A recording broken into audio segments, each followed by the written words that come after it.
So I'm nervous about this experience, and I've got some anxieties and some withholdings. And Robyn keeps going, well, we need to do something. Man, I've been in a dark place a little while. And so Robyn's sitting here going, well, I'm going to start checking stuff out without you. I'm in a place in my life where I will remain the maverick because I don't want to wear the brand, but I do believe in Jesus. The hypocrisy of Janelle and Christine is just chef's kiss when it comes to their treatment of Meri at the Lehi house.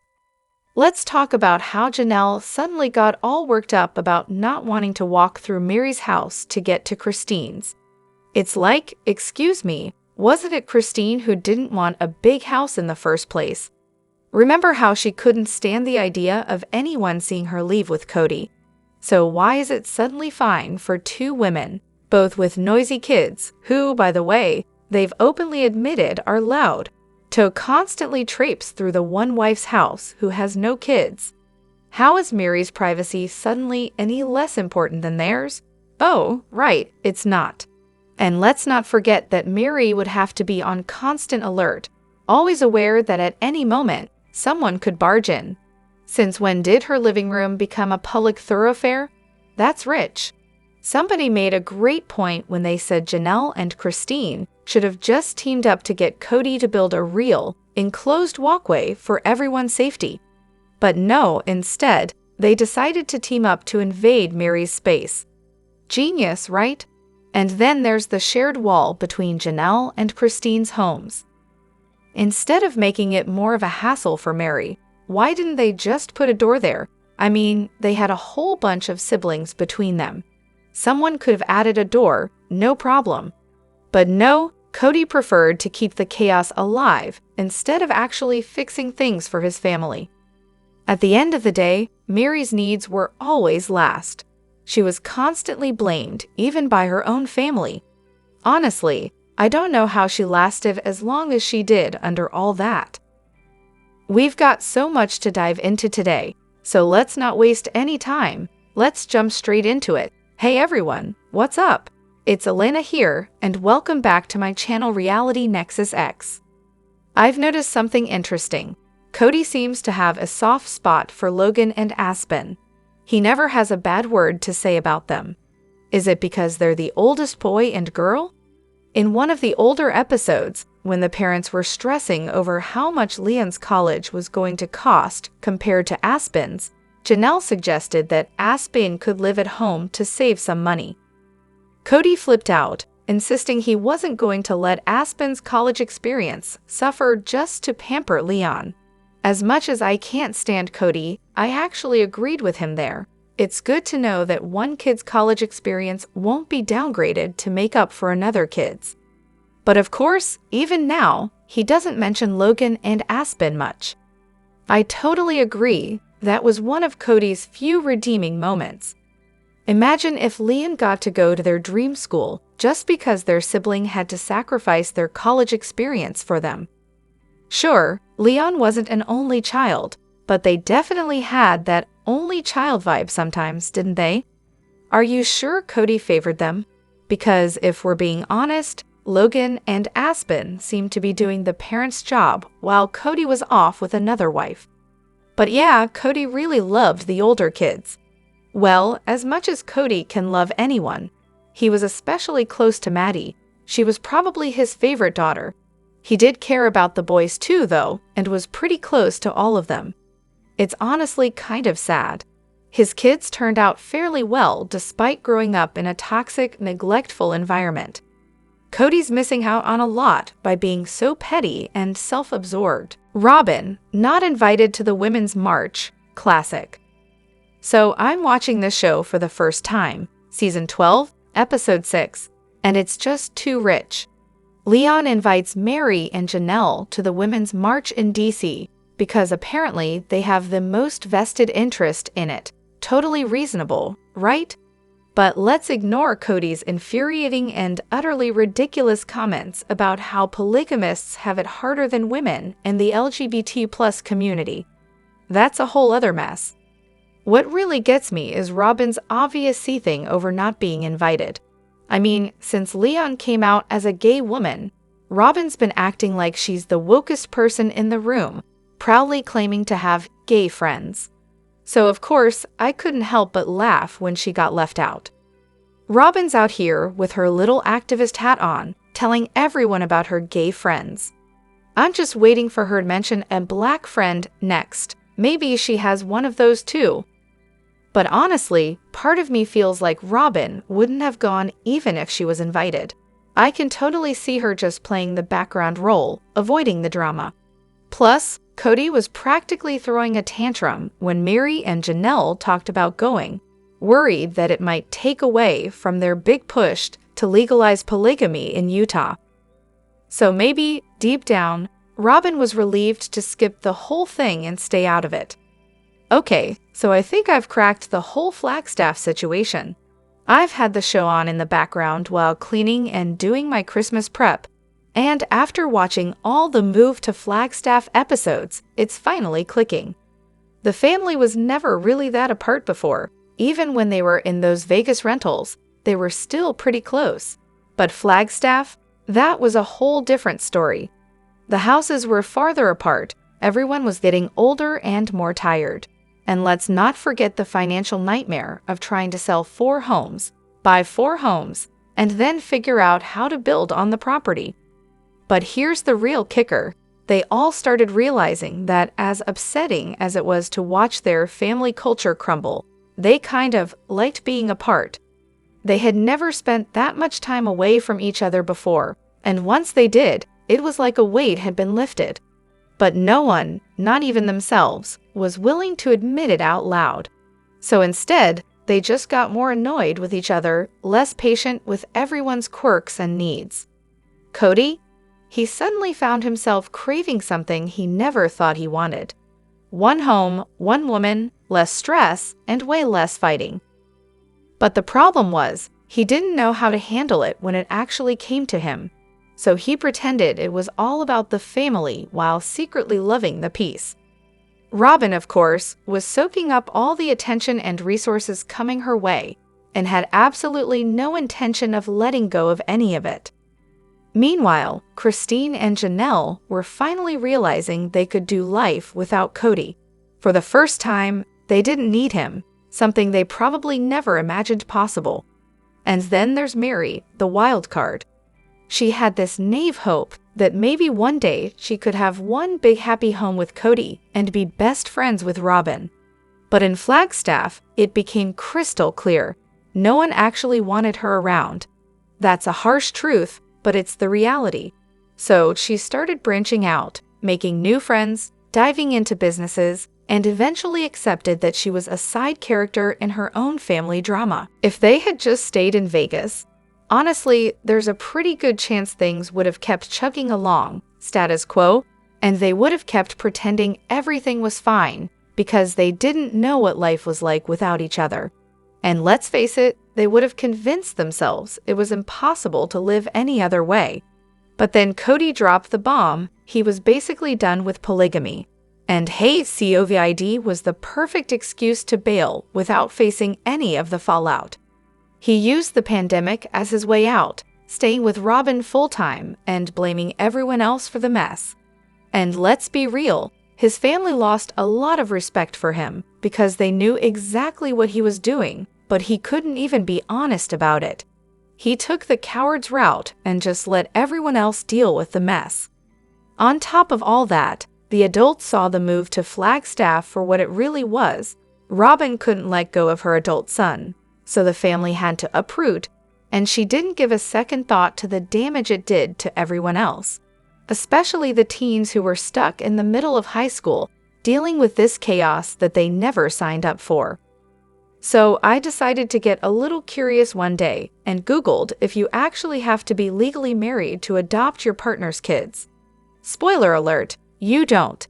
If Robyn had full custody, or even joint custody, Kody could have just filed for adoption.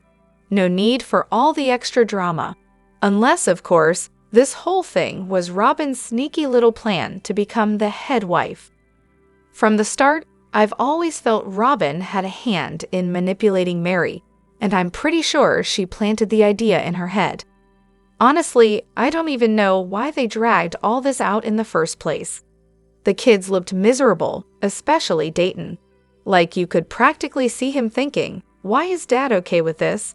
You could tell the whole situation was a mess from the beginning. I get if the dad wasn't involved, but from what I read, he actually was. So yeah, my sympathy went out to both Meri and the kids. I really think this whole adoption thing was just a way for Kody to get out of being married to Meri. The real battle was getting their biological father to sign away his rights. Maybe getting married would make things look better to the judge? Who knows? But here's my conspiracy theory. Meri was probably bullied into this behind the scenes. After all, she came from a polygamous background, so maybe she thought she had to obey Kody just to get a legal divorce. Meanwhile, Kody and Robyn just went ahead and screwed over the original 3 wives, and Robyn's ex who had joint custody. In the latest episode, Janelle casually dropped the bombshell that no one came to her wedding because her family had cut ties with her over her choices, like divorcing her first husband and marrying Kody. Oh, and her mom came to rescue her, but ended up marrying Janelle's father-in-law instead. That's a big deal, right? But here's the real kicker. Was Janelle's mom already divorced when this happened? Or did she just hop into another marriage, like without missing a beat? It's like there's a missing chapter here, and Janelle's acting like it's no big deal, which is honestly impressive. But really, not much seems to rattle Janelle. The real dirt on her bizarre situationship is in the book Becoming Sister Wives.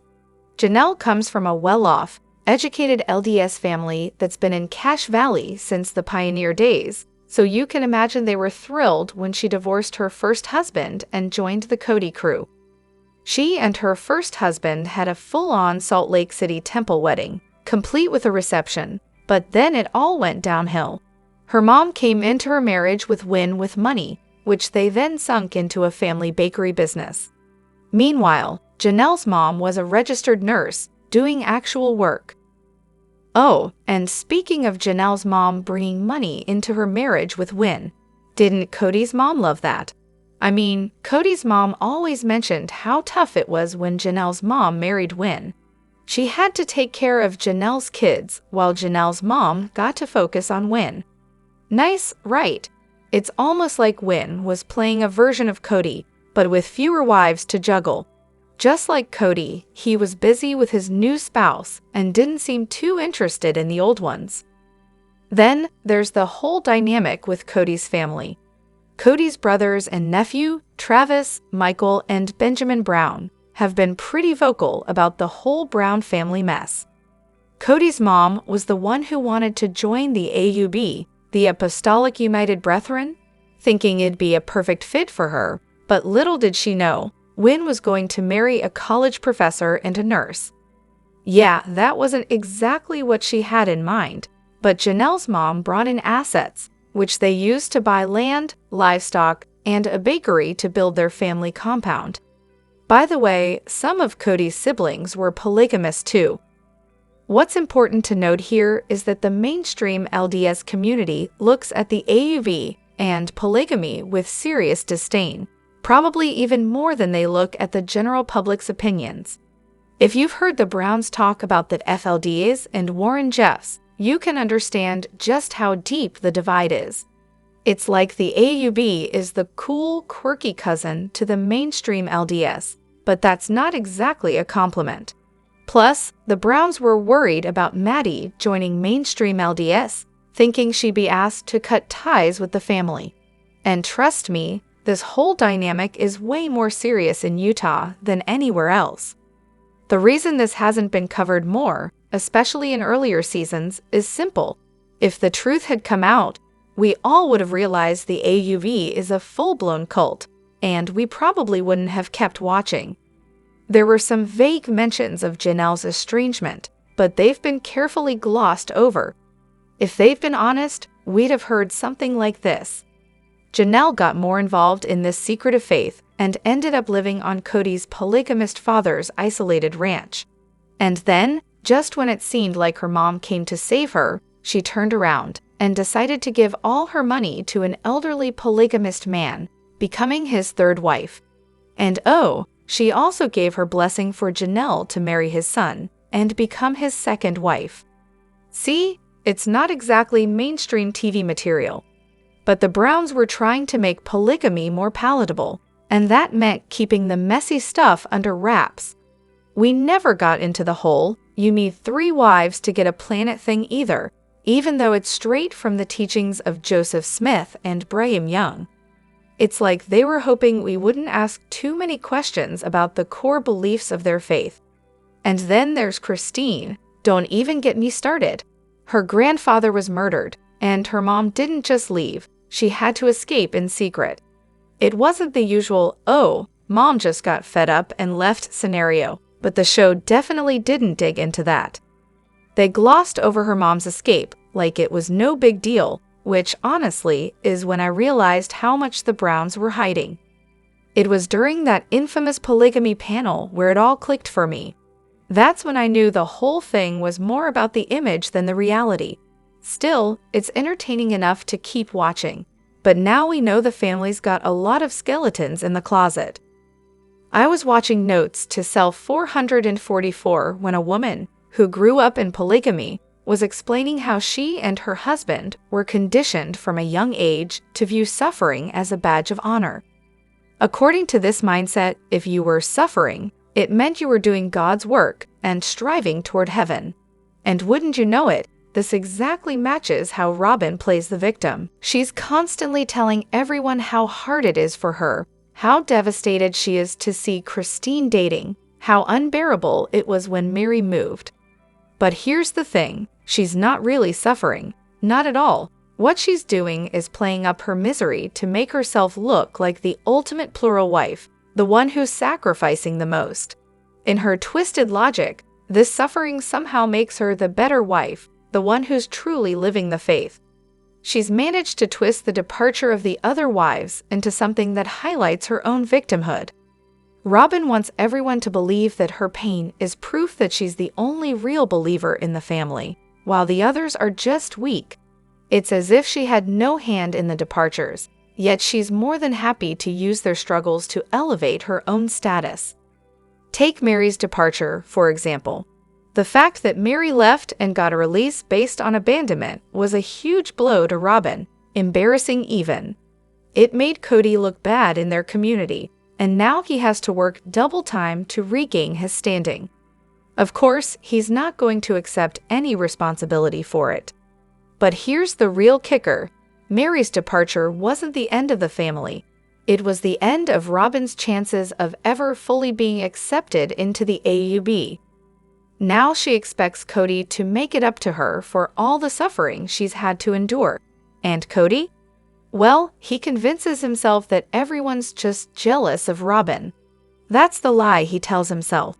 Robyn, meanwhile, continues to spin her sob story, conveniently claiming that the others have only told one side of the tale.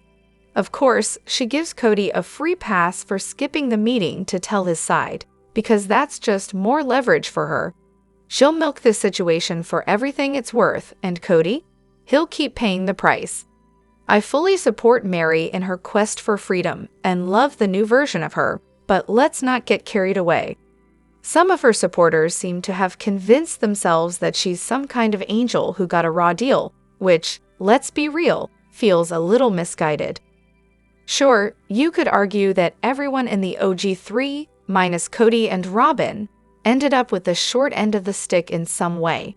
But there's one thing that really bugs me. A few of the kids have come forward saying Meri was, well, not exactly the kindest mother when they were younger, maybe even abusive. I know my Kelty and Peyton aren't exactly fan favorites, but abuse is abuse, and that's not something you can brush aside. Even Gwen and Madison have echoed similar sentiments, saying Meri wasn't exactly warm and fuzzy. Now, here's the kind of drama I would want to see on Sister Wives. The 3 OG women, Meri, Janelle, and Christine, actually talking about their past with some raw authenticity. Wouldn't that be a refreshing change from all the passive-aggressive nonsense? Meri, let's face it, was always the enforcer, the one playing the role of the disciplinarian, much like in a traditional monogamous family where one parent is the bad cop and the other is the good cop. It's almost like she was conditioned from birth to be this way. I'd argue her upbringing was probably more rigid than Christine's, which naturally influenced how she parented during the early years. And if you look at how Kody was, plus how many times Janelle packed up and left, it's clear the dynamic wasn't exactly nurturing.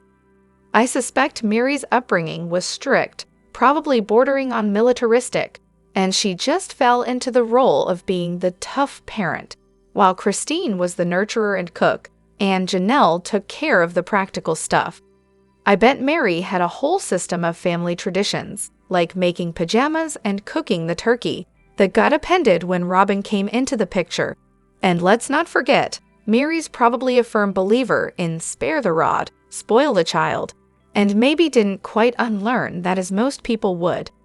She was also taken aback when a friend pointed out that she didn't know anyone in polygamy who was actually happy.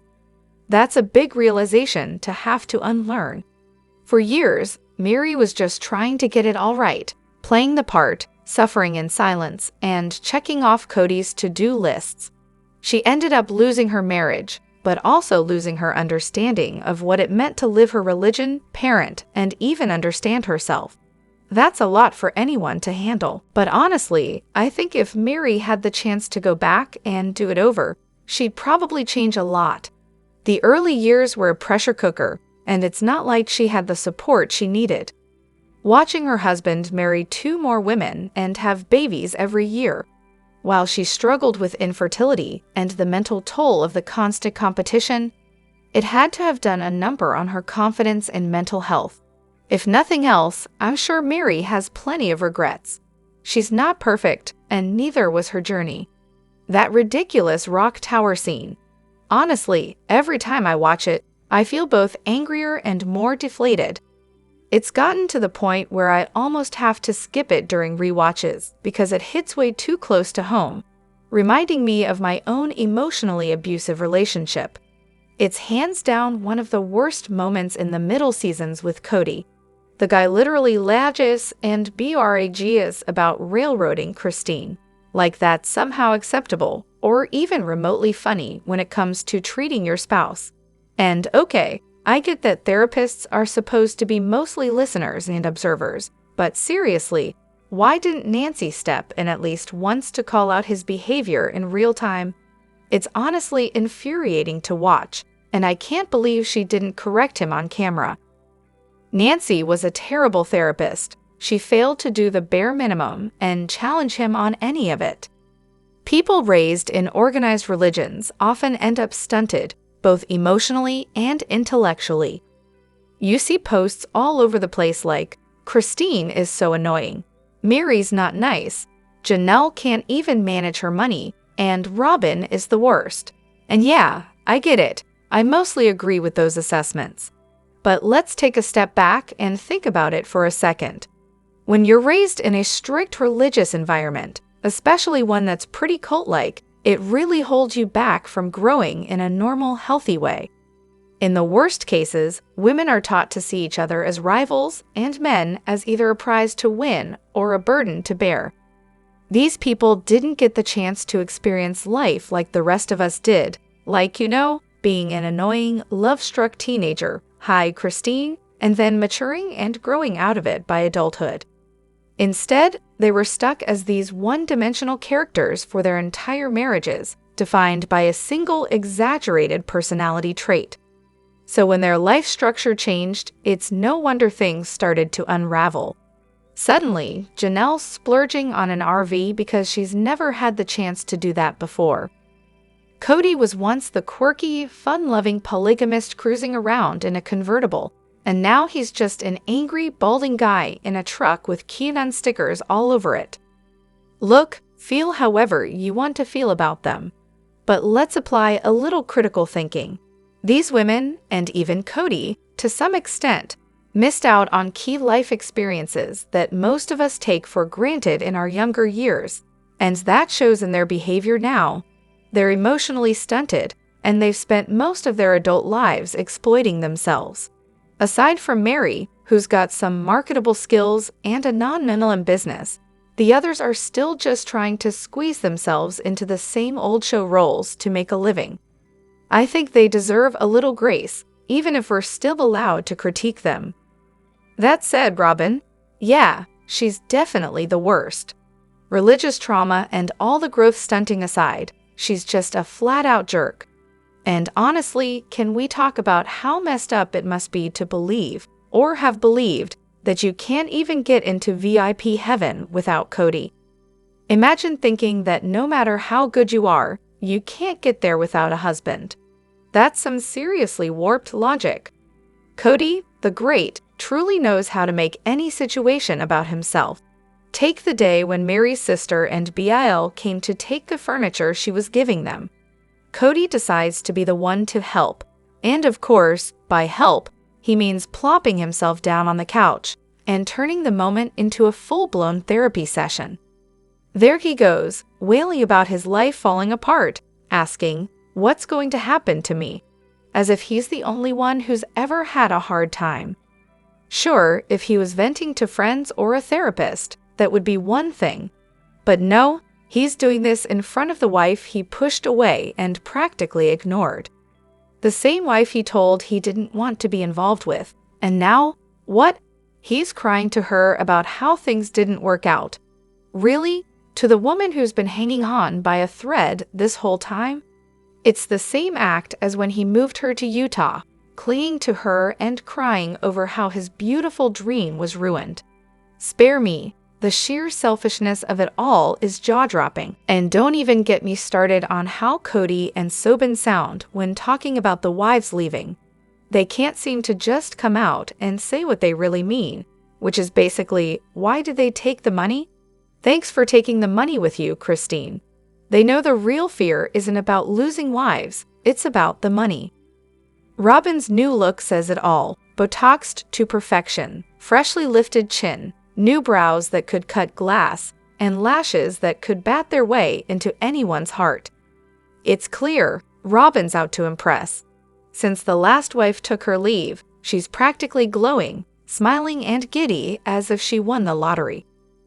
Gone are the days of floral shirts. Now, she's all about sleek outfits and hunting down her next target.